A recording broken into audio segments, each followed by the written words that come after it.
You're listening to the Really Very Crunchy podcast with your hosts, Emily and Jason. Emily, I've got a fever, and the only prescription is less parasites. Fewer parasites? Is less. I don't know. That's not the SNL skit that I remember. I actually never watched SNL growing up, so all the things that... And did you? No. I've always been more of a clips on YouTube. I would say most our generation is like, who actually, out of anybody out there, do you actually turn on the television on Saturday night and think... I think people did. I want to watch Saturday Night Live. Yeah, in the 80s and 70s, and maybe the 90s. I missed it all. Once YouTube came out, that's where you get Saturday. And then they only watch clips from the 90s. Yeah. With the occasional And new. I've only actually seen like 2 clips. I don't believe... The van down by the river one. Yeah. Because we you've seen lived more, but in a van down by the river. You've seen some Jeopardy ones, I'm sure. Maybe a couple. You know. Probably you showing them to me. Yeah. Yeah. Likely. Yeah. I don't believe TV ratings at all. People say, well, certain millions of people watch this every, I don't believe it. Well, I think most people watch it on YouTube. You worked in the news industry. Yeah. Where the numbers were insane. It's like potential reach. Well, there was a law that said they had to post their numbers of how many, people read their newspaper or subscribe to their newspaper. For advertising sake. For advertising, yeah. And it was grossly inflated numbers. Mm-hmm. And I'd imagine with the birth of video on the internet, that television is doing pretty much the same thing. And this was a small town newspaper. If it's happening there, it's happening everywhere. No. You know who's watching Saturday Night Live? The studio audience. No, if they're even real. They're watching it, or they at least have it on, and they're scrolling on their phones, watching clips from the 90s on YouTube. If you still have cable, what's wrong with you? We've been a cord cutter since before cord cutting was cool. Because we couldn't afford it. Yeah, well, wasn't in the budget, then it never got into the budget. Anyway. Isn't it part of our internet or something, surely? Ours? No. I know we don't have it. I'm saying, couldn't we just bundle it in if we wanted it? If you want to pay more. Honestly, we tried for something, for watching commercials. We tried to get we decided we were going to be a baseball family after our trip to St. Louis. We were like, yeah, we could get into this. This is something we could all get into as a family. Yeah. Something to bring us closer. And so then we're like, we're pretty close already. I mean, yeah, I know, but great. Just shared experiences, a team to root for, get to know the players, whatever. We haven't even watched one game since, maybe one game. Well, we turned one on and it was it's commercials all the time. Yeah, I'm not doing that. I'm not paying money to then watch. But we tried to get the subscription to watch the Cardinals. Yeah. And we live 3 hours away. But we're within what is it? It's like a blackout zone so that you're forced to, they black out areas if you're close to a team so that you're forced to go to their games if you want to see them. As if we could just drive 3 hours every, Yeah, because we're planning on watching every game. But we are planning on going back to one. Yeah. Mostly just because we got free tickets. Because we got rained out. Yeah. But that's crazy. Yeah. That's the second time that's happened to us this summer. We went to a water park for free. Yeah. I mean, we paid. Because we got rained out. But we got to go down 2 water slides for free. That's worth it. Back to the parasites. You were telling me something before the podcast. And I'm like, wait. Hold that thought. What? I didn't know this, but on our Parasite video, people are commenting that the images that are shown in Parasite cleanses, look what will come out of you, look at this, is actually tissue and not worms. And it makes sense because I'm like, that's a massive worm. But where's this tissue coming from? Bodily tissue. this is too graphic for me. I don't know. What? That's what people are, and more than one person is saying that.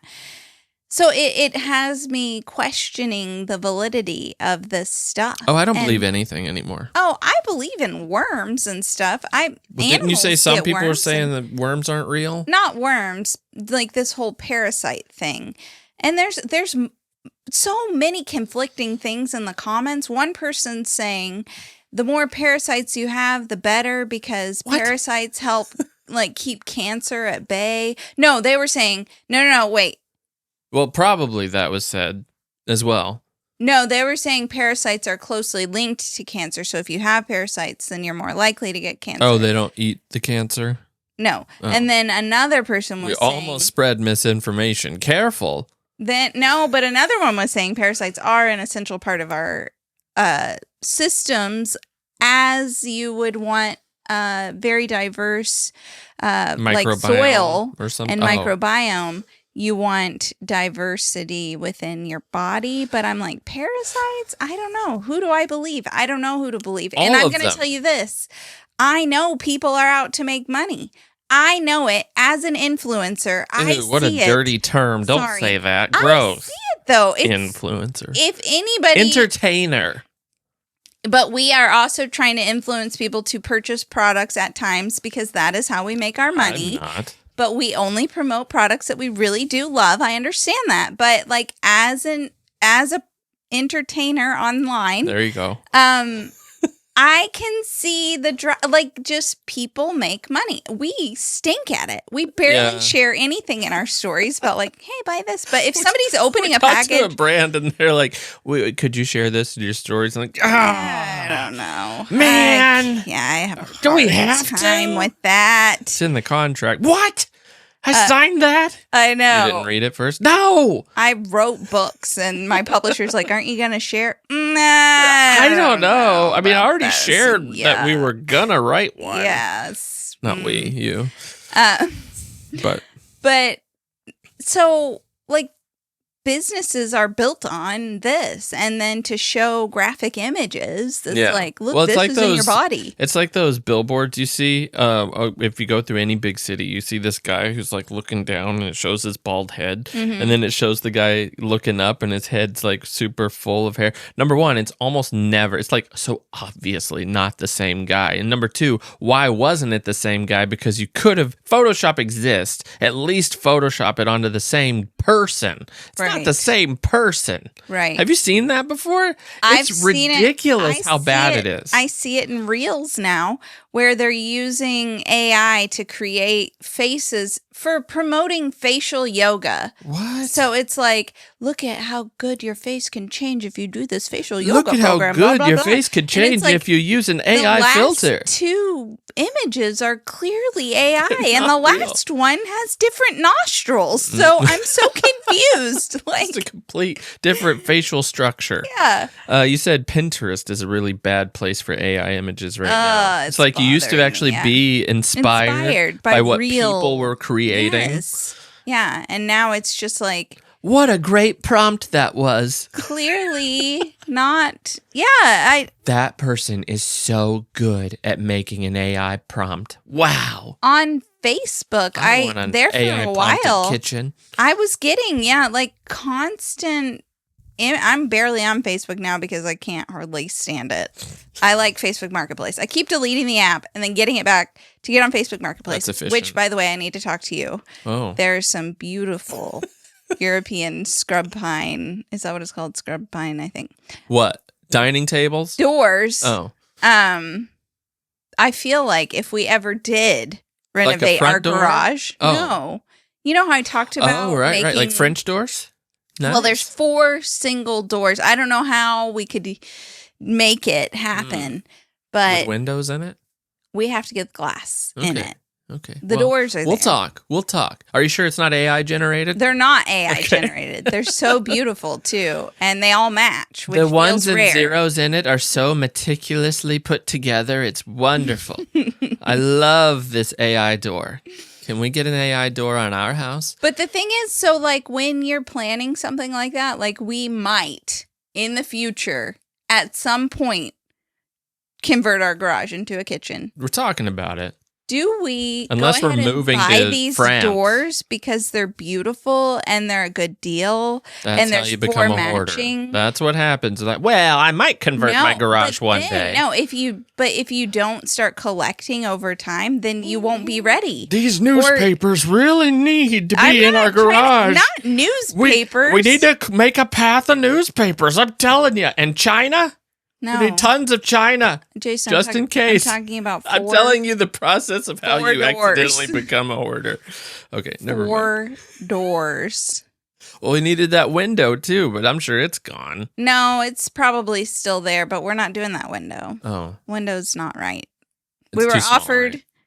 this. What, did it come out of a train station or something? I don't know, but it was really cool. I don't think it's the right size. But Old, big window. It also doesn't have for glass. this speculation garage convert. Free though. The window's free, but it's just the metal frame. Yeah. It's not like yeah. Anyway. Yeah, it's how many building materials can I accumulate without actually building anything? Or and how many building materials can you accumulate that's lacking the expensive part?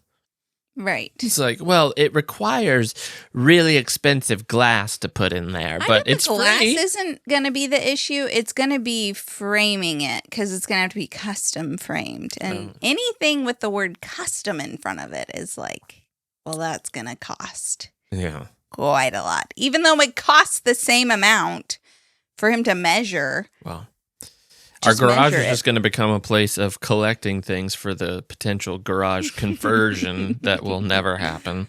Can I ask our podcast listeners really quick? Sure. Since we're talking about the garage kitchen, depends on what you're going to ask this is not the topic for today. But what are your thoughts on an unfitted kitchen? Explain for those of us who don't know what that means. I've explained it to you a million times, Jason, but for the audience, I know.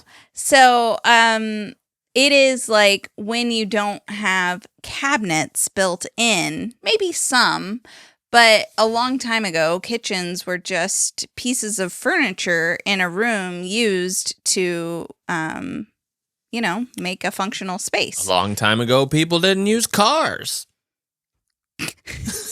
Well, also a long time ago, they didn't have lights in the room. No, our German friend who came to visit, she said her kitchen is like that. Like when you move out of an apartment in Germany, you take the kitchen with you.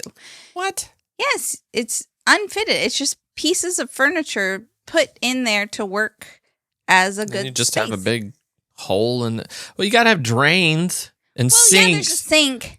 There's a sink. We took the drain with us. No, they leave just the sink. a hole in the floor. It could be a squatty potty or a sink.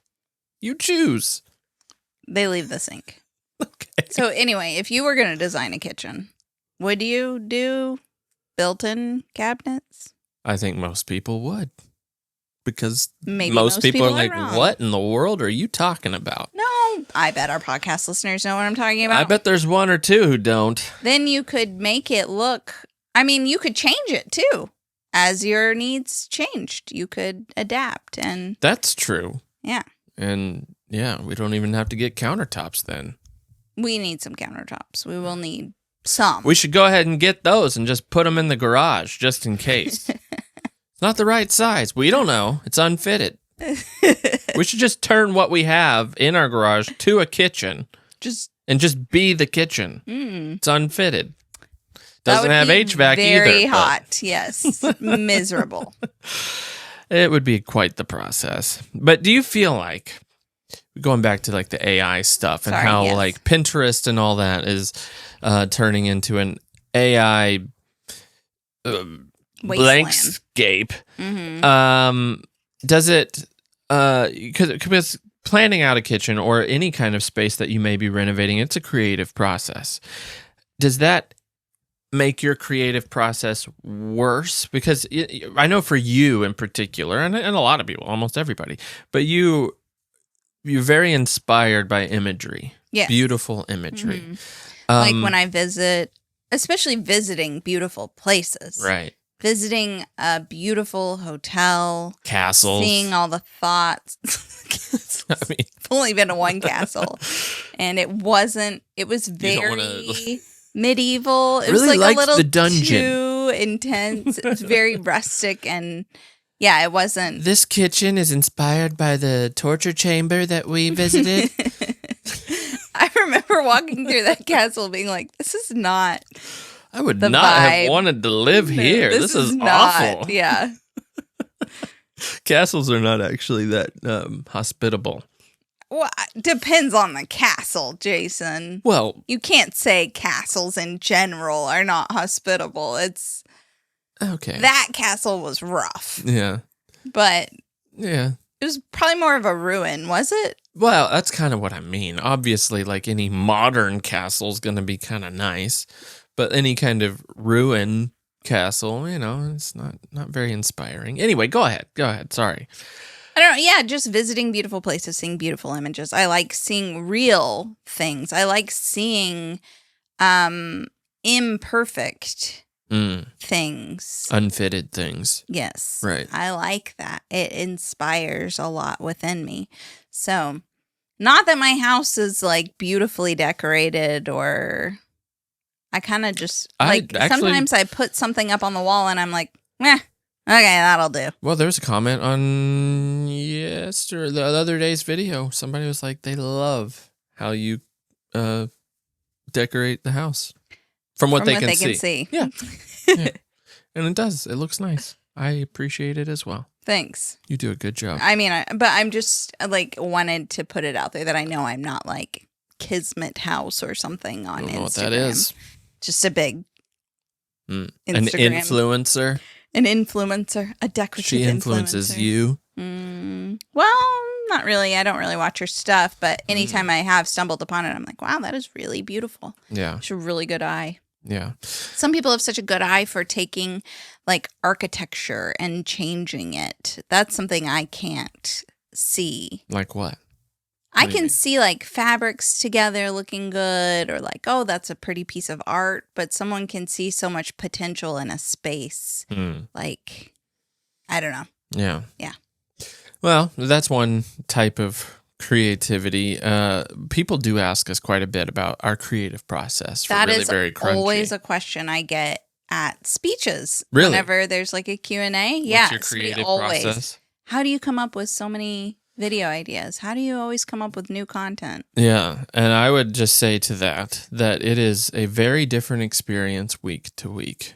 And oftentimes, as anything creative, that ongoing creative, and a lot of people, it's not different than what a lot of people do when they're in a creative state. It's different every week, and it's hard. Yeah, creativity is challenging. Creativity, I'm saying, is hard. Really very crunchy. Especially by itself isn't like particularly hard in and of itself. It's the creative process. Right. Is hard. I can't tell you. Like we split up writing duties pretty evenly. Yeah. You used to do a lot more. Like I was pretty much just the editor for like the first 100 or so videos, and you wrote all of them. More than that, but yeah. 150 videos, 200 videos, 300 videos. Okay, I'll take that. You wrote the first 300, maybe. And a lot of them are pretty bad. Oh, well, we were doing daily. Yeah. That's the other thing. So you're sitting there writing 7 videos a week. Mm-hmm. How did you, in that in particular, because it's different than now, I think, than how we do things now, because we don't put out nearly as much.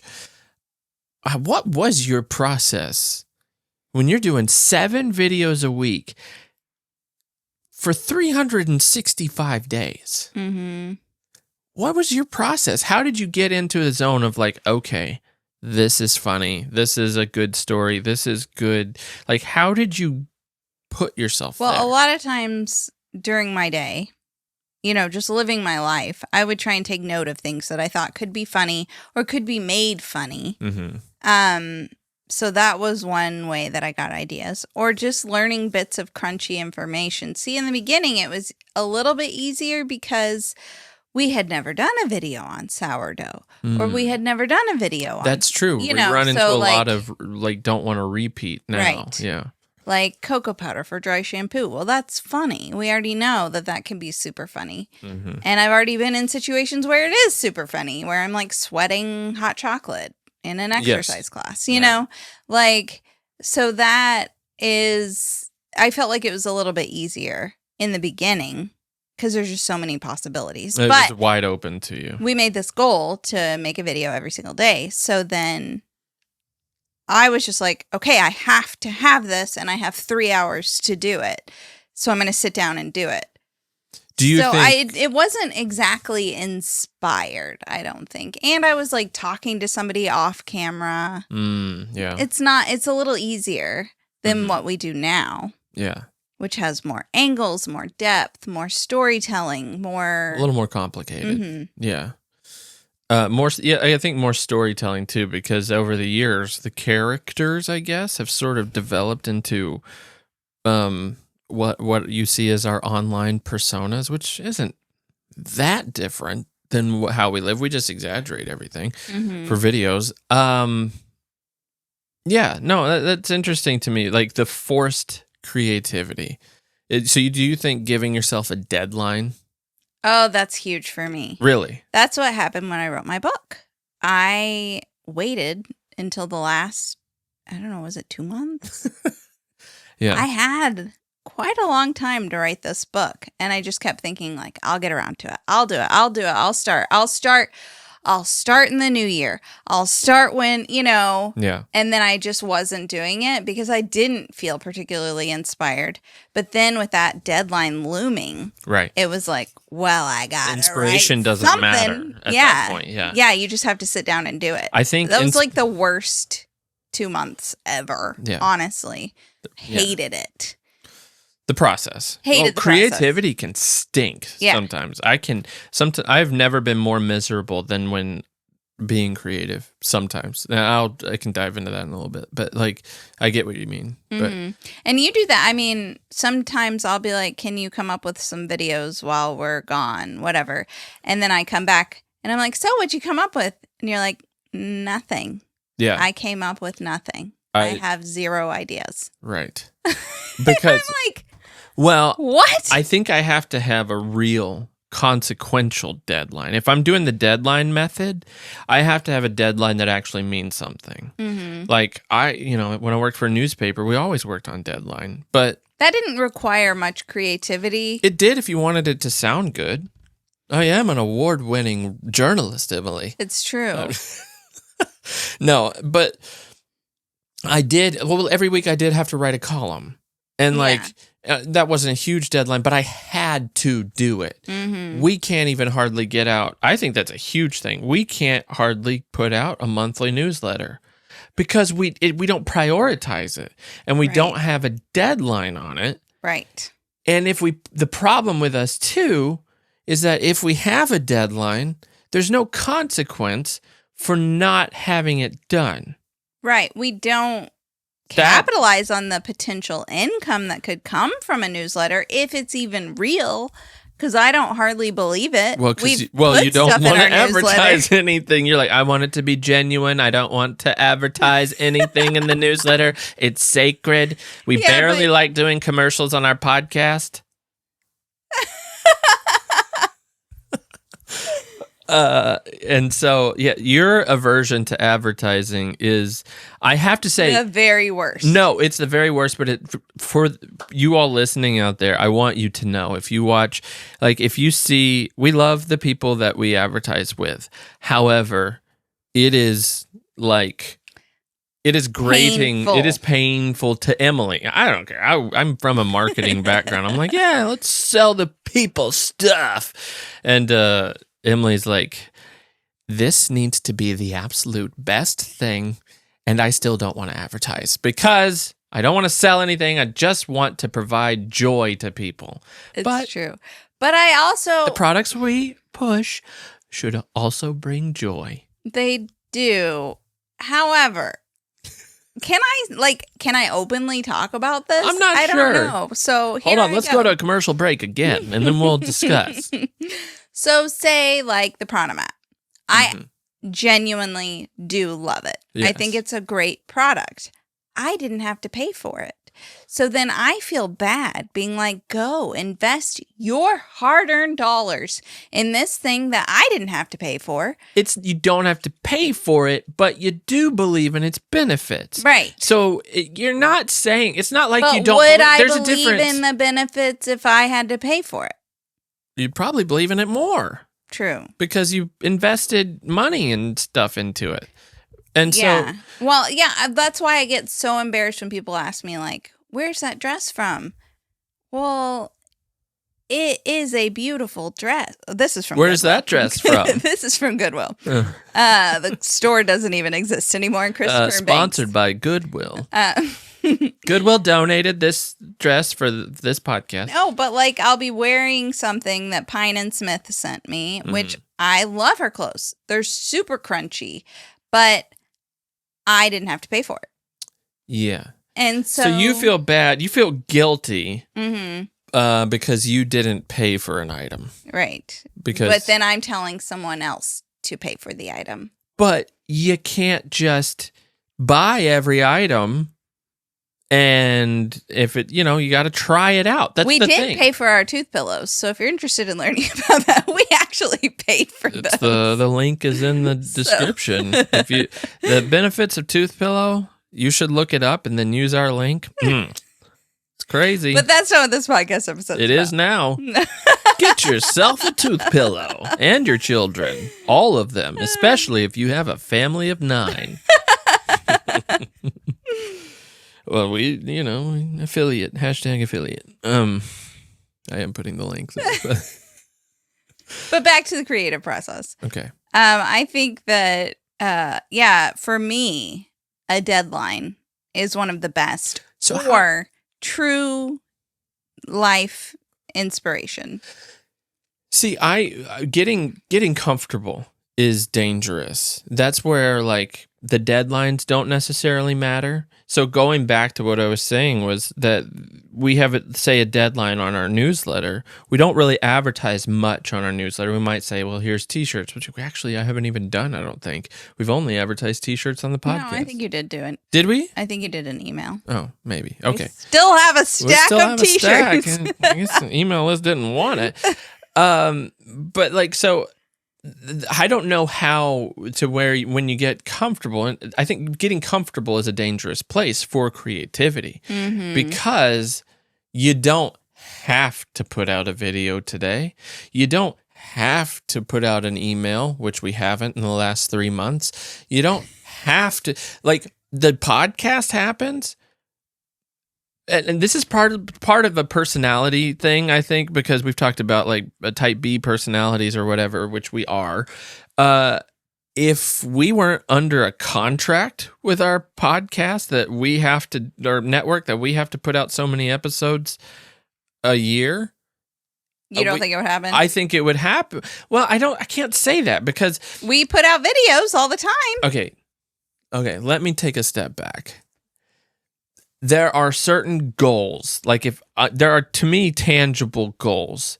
And if something that we are pursuing is not meeting that tangible goal, I'll explain in a second, then it's hard for me to keep doing it. Like, I don't see a major, and this isn't against anybody, I don't see a major benefit in a monthly newsletter. Right. Even though people who receive it say they love it. Right. Not because of money, but because I just don't see the tangible good in that. Right. Well, actually, our newsletter was costing us so much money. Yeah, we switched platforms because it was costing crazy, because we have 60,000 people on our email list.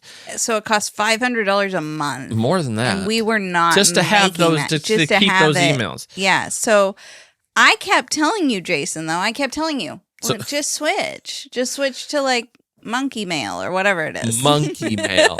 You can tell who runs our emails list. Yeah. MailChimp. We were at MailChimp and then I just moved it over to like Squarespace or something. Oh, yeah. So if you unsubscribed and then found yourself resubscribed, it's probably because there's a weird crossover. So feel free to stay subscribed. Not to our monkey mail, though. If you get something from really very crunchy at monkeymail.com, delete it immediately. Do not open. It's a virus. I was trying to think of it. Anyway, you were like so set on needing to know the stats and yeah, I come out of advertising. I am a data-driven person, and I was like, "You're costing us $500 a month." I wasn't. Monkey Mail was. Well, we're no longer with Monkey Mail, okay? Until they wanna advertise on our podcast. However, we use mail. Monkey Mail stinks. MailChimp, however, is great. Yeah. If they want to, yeah. People do reach out to me all the time like, hey, can I get that Quince code? And I'm like, oh yeah, they don't advertise for us anymore, but they might still. I do like their stuff. Yeah. But I don't have a code anymore. Sorry. People come and go on the podcast. You guys don't have to listen to Wrinkle anymore. Listen. We still have our Wrinkle. We still love it. Still love our Wrinkle. You guys just weren't buying them. Yeah. You didn't care about your eco game. Come on now. I bet our code's still good for a month. Yeah, if you want, I think they'll still honor the really very crunchy code. So I'll put the link there if you want. Maybe they'll come back. You know what I do want to talk about, Emily? What? Wrinkle. Sorry, this isn't Just funny to anyone else. Just keeping it real. Yeah. That's all we're doing. Well, I can't stay on this subject. I don't know how to impose a deadline that feels real. Yeah. When the reason we continue to put out videos is because just pulling a hair out of your mouth. People on YouTube are gonna get like a I'm shot focusing of me the camera on you. This whole thing, just like as I'm talking, she's just pulling a string of hair out of her mouth. It's not a worm. It's not just a contract with the podcast. The podcast is doing great. It's doing better than ever. And so I want to keep that going. Same with videos. If we didn't put out videos, Really Very Crunchy would fail and die. So there is like that we have to impose deadline. And so I have thought, and this might be kind of rude to say, but as a content creator, I obviously compare myself to other content creators. Like that's just something comparison is the thief of joy. I'm well aware because sometimes I'm looking at another person's stuff and I'm like, this is not quality content. Why is it performing so well? We judge everyone. No. But sometimes it's like clearly someone's content isn't doing well because they aren't creating good content. Right. But you can kind of tell, like, who's living. Like, our money comes from Really Very Crunchy. Mm-hmm. Without Really Very Crunchy, we're all in. We're done. Yeah. So, okay. So I know where you're going with this. That fuels creativity for us because it's like, this is our bread and butter. Our job. We must make it good. And if you I don't have stock in Berkshire Hathaway or whatever it's called. But other content creators, Apple. I sold my Apple stock in 1994. That was a terrible idea. I could have been rich. He was 7 years old. I ordered a pizza with my Bitcoin back in the 2000s. But I see other people who like maybe don't rely, have a huge platform and beautiful homes. They got a sugar daddy. Interesting, but yes, they got a sugar daddy funding it, so then they aren't forced. Is sugar daddy appropriate? I guess that means could just be a husband, the man with the money. But I think that drives us is the need, yes. right? Yes, but then there's the problem when you go away for 3 hours. Actually, the deadline for me is an inhibitor sometimes, because it's like I have to come up with something, and I'm like, I have to force myself to be creative with some video ideas, and it's like nothing.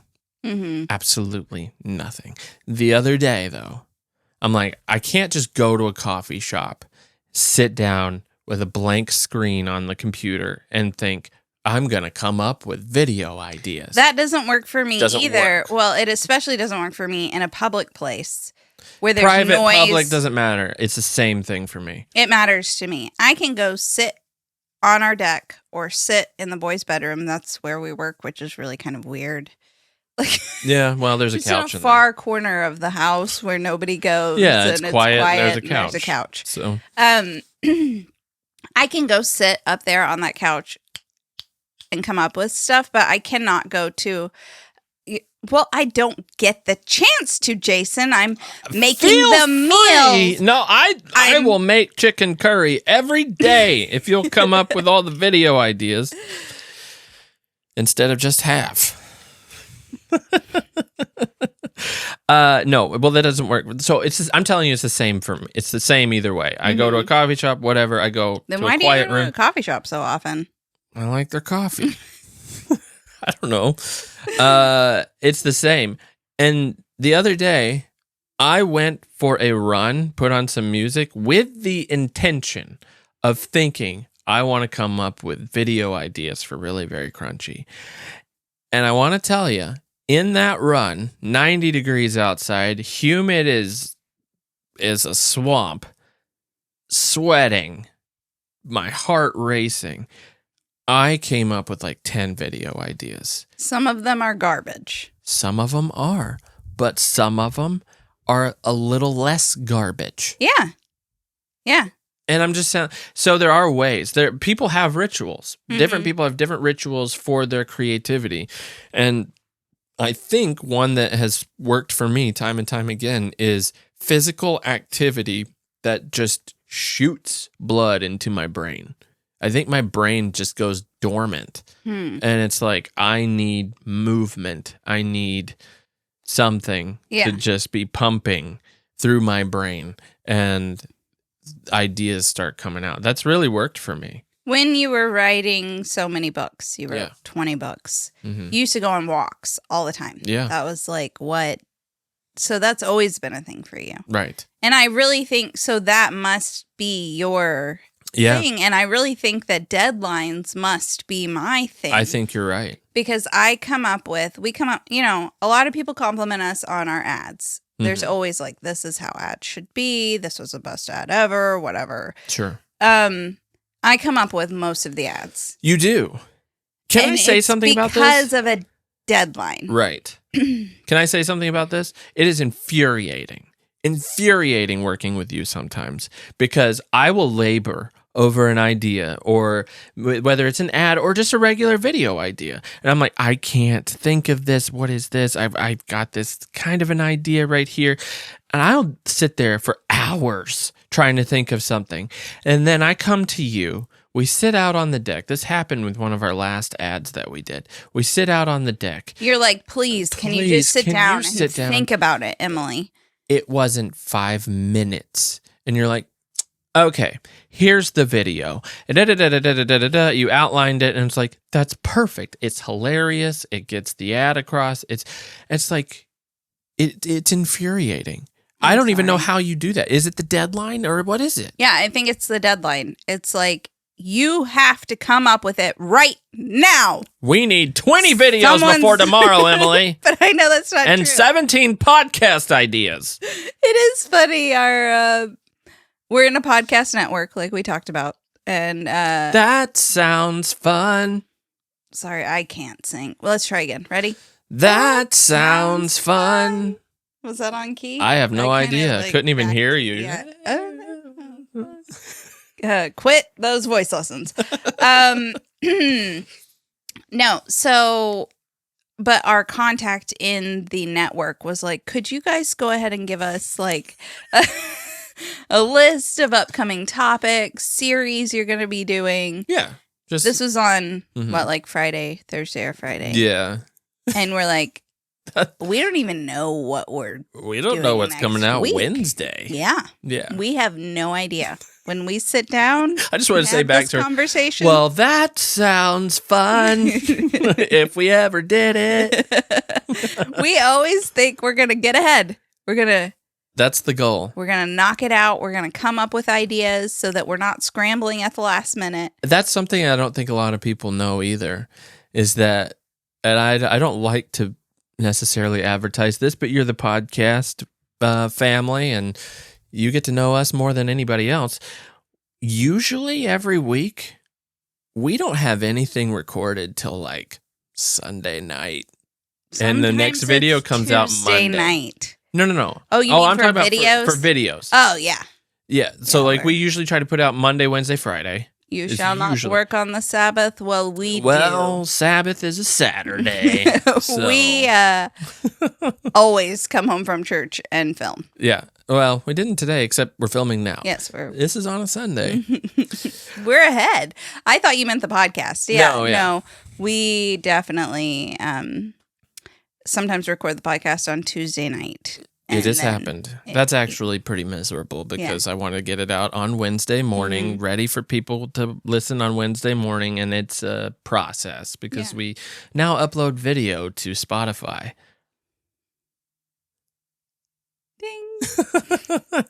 And it's just, and our internet is slow.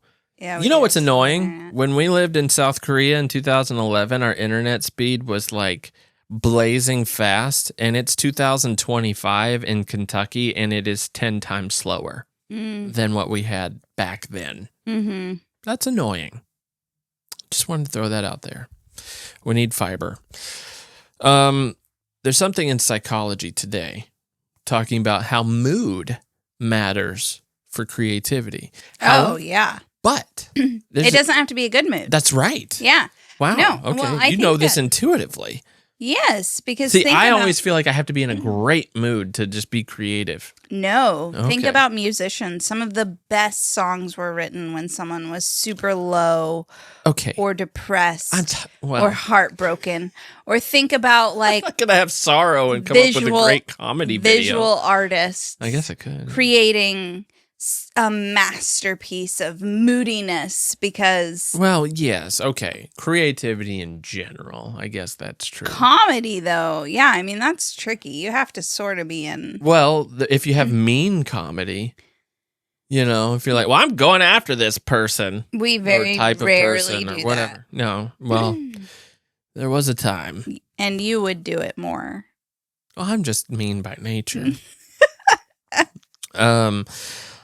But I can totally see that. Yeah. And well, here's what it says about it. Okay.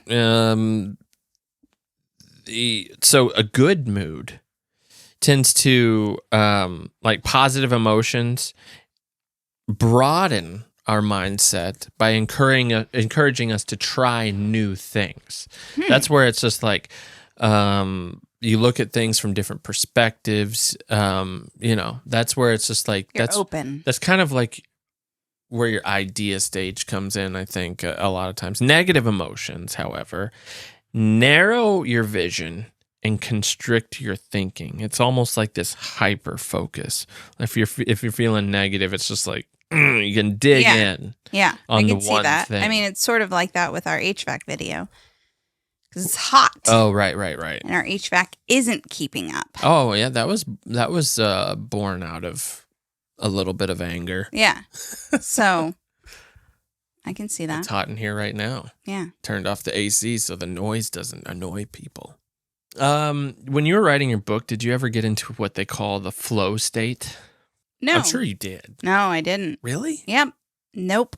Do you know what a flow state feels like? I do know what a flow state feels like because I've done it in other ways. Like other creativity. Yeah, like creating the swan wings. Yeah. Like whenever I just started sewing them and it was working out, and then I was like, oh, I can just make them smaller since Jason swept up all the extra pieces. And I'm just going to fold this piece over and then it'll hide all the imperfections. And I have never been in a flow state on a physical project. Oh, on a physical project? Always writing. I've been in a flow state plenty of times. I've never been in a flow state writing. Wow. But I loved the end result of my writing. Yeah. You know? Yeah. Like, I love... Well, that's crazy for me to hear that, because you're a really great writer and your book is phenomenal and it's in the description. But I just hated the process. The process, So yeah. that I couldn't get into a flow state because I was like... Interesting. But I also, like, edit along the way, which you've said is the worst possible thing you can ever do. I mean, if that's how you work, though. I like write a sentence and I'm like, that's not how I want it to sound. That's not right. That's not good. Yeah, you're one of those, like... It needs to be perfect. There are those writers who would like, I write... Those pretentious authors from back in the day. I only write 4 sentences a day, but those sentences are perfect sentences. Had I started writing my book whenever I was first... You could have done that. I probably could have done that. Yeah, you should start on another one. Yeah. You know, people want it. Where is it? I don't know. Do it. In your head? It's right there. Okay. It's waiting. Actually, the other day I was in a horrible mood. I have an idea for a book. Yeah. And Jason was saying something to me. I don't know. I don't even know how to explain it without giving up. So the premise for my idea is hold fast. Like holding fast to your convictions and whatever you believe. Just like, when you're in a hard time... Yeah. Holding fast to your faith, holding fast to your... Yeah. Anyway, so Jason said something to me, and I was like, hold fast. And then I was sitting there, and I was thinking through, like, chapters of my book that could be. Mm-hmm. And I actually felt really inspired, so that... Since then? No, in that moment. Yeah. I felt really inspired for a certain chapter in my book. Oh, right. And so... That just further proves what you're saying, because I was in like this awful, horrible mood. Right. I get what you're saying. But it could drive like this really empathetic chapter. Yeah. You should just, and if you can think of about 12 more of those, you got yourself a book. All right. So what about being creative? What about being creative? What about being creative when you feel like the end goal is never going to happen? That's happened to us a few times. Well, it keeps happening to us with a TV show. We have been approached 4 or 5. I would say at most 4. Yeah. 4 times. 4. But 3 times by legitimate sources. 3 times we have been asked to write a pilot episode. Right. We have written 3 pilots. Thinking, the first time it was like, oh, wow, this is going to happen. Yeah. And then it didn't happen. Right. And that avenue is dead. Yeah. It's not going anywhere. So then the second time it happened, we were like, really unsure and not so inspired to work because we're like, well, it didn't happen. It's probably not going to happen. But like, if that did happen, well, it's life that changing. could totally change our lives. Well, we're still in the third scenario in which we have been asked with some very promising names. Correct. And it's still just one of that's not our secret project, by the way. No. No, but it's just it's one of those things. We've written a third pilot. I do think it's the best one out of the 3 we've written. And it's like, how many more of these are we gonna sit down and write before we're like, I'm done writing pilot episodes? We have to pursue it though, because it could be massive for us. Right. And that's the thing. It's like you can't not do something because you don't believe in the end result necessarily. And that's where I falter a lot, is that it is very unlikely, just for anybody, it's unlikely for famous people, like mega famous people, to get a TV show made. It's hard. It's very hard. And this is just an example. And so it is difficult for me to be when we have the videos we want to do, the podcast. I want to write another, more fiction. You are inspired to write another book. It is very hard for me to be inspired to write a TV show or something similar. That has no money right now. No, none. There's no offer on the table. Right. It's just like, hey, we can get you in the meeting with such and such, and it's like, oh, really? Yeah, maybe. We'll have to see. Like one of the people that we're working with had mentioned that we were going to film the pilot this month, right? And you proposed only filming a scene from the pilot as part of a pitch to something like Netflix. But he's like, no, let's do it. We're doing it this month. Well, it's like past the 20th. We haven't even talked this month. So, yeah. I understand. It's just so hard because it's just, I know how hard it is to get something like that made and greenlit. And even then, it has to do really well in order for it to actually make money and continue. Right. And so it's very difficult for me to just sit down and say, you know what? This week, I'm working on the TV show. Yeah. It's like, well, there's a billion other things to do. Mm-hmm. And I want to say this too. Creativity does have its limits. You can spread yourself too thin. Oh, yeah. Burnout is real. Well, and so if we're doing the podcast or doing videos, that's a lot by itself. And then for those of you listening, whatever you're into, it's really, you can do 2 or 3 things before you start like losing quality, I guess, or ability to do those things well. Mm-hmm. And yeah, it's like, I don't know. But then you have to push yourself towards growth. But I'm like, well, are we at our limit? I don't know. Yeah. Why? Who's to say I'm at my limit? ChatGPT told me I was at my limit. Really? I asked him. Is this the best I can do? Is this too much? And it's like, yeah, probably. Really? Yeah. I'm like, nah. You don't know anything, stupid AI. ChatGPT is my therapist. You ask your little robot some weird questions. I'm curious how it thinks, and it doesn't. It's an AI. Yeah. It just caters to what you want to hear most of the time. Okay, but we did start using ChatGPT to make accelerated reader quizzes. Brilliant. So, if you miss accelerated reader as a homeschooler for your children, you can use ChatGPT to come up with some good questions, especially if you didn't read the book. Right. Jason didn't know that in the book, The Wizard of Oz, Dorothy has silver slippers. I mean, the ruby red slippers are so iconic. It's hard to imagine that she had silver slippers. Yeah. It doesn't even feel right.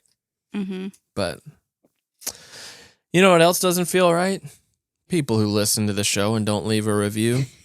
That's what doesn't feel right. Wait, did you have a wrap up? Did you have a sentence of encouragement or, I always feel like we need to add value, Jason. We have to give something other than our rantings of the creative process. If you're having a hard time being creative, and you want to be, there are so many things you can try, whether it's journaling, listening to music, playing music, doing something creative that has nothing to do with what you're aiming for. It activates different parts of your brain and potentially opens up that little door that you were trying to get into. For me, it was like this exercise thing. For me, it was like actual literal blood flow to my brain, I think. And is creativity creating neural pathways in your brain? I'm sure. Yeah. I didn't look it up, but yes. Thank you, scientist Jason. Well, you asked me, and I answered. So I don't know if this is of value to anyone, but that's just kind of our process is messy. Our process is that there is no process. And it's two different people working together with different methods and different ideas. It works for us. Well, one thing is so funny. You hate pitching videos to me. I do. You're a critical person. Because I'll hear it and I'm like, that's dumb, Jason. Not good. Yeah. Or let's change this. But then you do the same thing to my stuff. Oh, yeah. All the time. That's awful. Yeah. And I think you have to put out the bad too. Yeah, you do. In order to there have get been the good. Listen, I wrote a video, and this has happened both ways. Okay, this has happened both ways. But the dresses video, you thought that was a terrible video. Hated that video. Where you're coming in and I'm like barely noticing your dresses, and then I tell you it's 4 different dresses. I guess it had I don't know, 10 million views on YouTube or something like that. And that doesn't happen all the time, but it's just funny how when we work, you could think something's just terrible and it's the awesome. Helicopter video. Well, you didn't think that was terrible though when I came up with that idea, right? No. Or was that No. was that combined? Was that a combined video idea? I don't know. Yeah. I don't know. But, that happens the other way around, too. It's the flip side of that usually for you is that I don't understand what you're saying. What are you talking about? The Blake Lively video. Yeah. You were like, nobody cares about that. But it blew up Yeah. because it was trendy and whatever. Yeah. But sometimes we both know something's good, like that Earthly Middle Earth video. Oh, it was so good. Where I was pretending to be Gandalf. Our best ad ever. That was a deadline. We needed that video was it the next day? We're supposed to post the next day. I don't know if we were supposed to. Yeah, okay, yeah. And we filmed it the night before because we had nothing. And I don't know what popped in my head that was just like, wait a second. I could be Gandalf. I do believe that someone from Earthly does listen to our podcast and just want you to know that we will not wait until the last minute next time. But it was such a good video that it's fine. It is. It's true. It's true. We have that actually. That's the only time that's happened, and it wasn't actually. That was not a procrastination thing.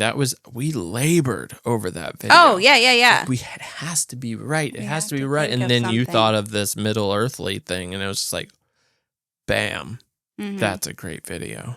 Yeah, and we were both excited about it. I would rather not do that again the night before. That's stressful. That is so stressful. Yeah. We won't do that. We'll never do that.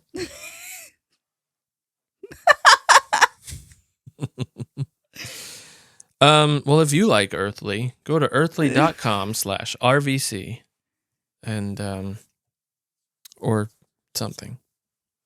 I love Earthly. They're doing a back to school sale soon. Back to homeschool school sale. We are joining a co-op this year, so I am going to be loading up on some Earthly products because a bunch of kids in a room. I hate kids. People don't have the same definition of allergies. When people are like, allergies? It's just allergies. Like, you have a fever. Yeah, it's why is snot coming out of your eyes? All right. Well, thank you for listening to today's episode. Leave a review, because I told you so. In a creative way. Leave us the most creative review you can. Or if you're on Spotify, creatively tap that 5 stars. Okay, bye. Bye.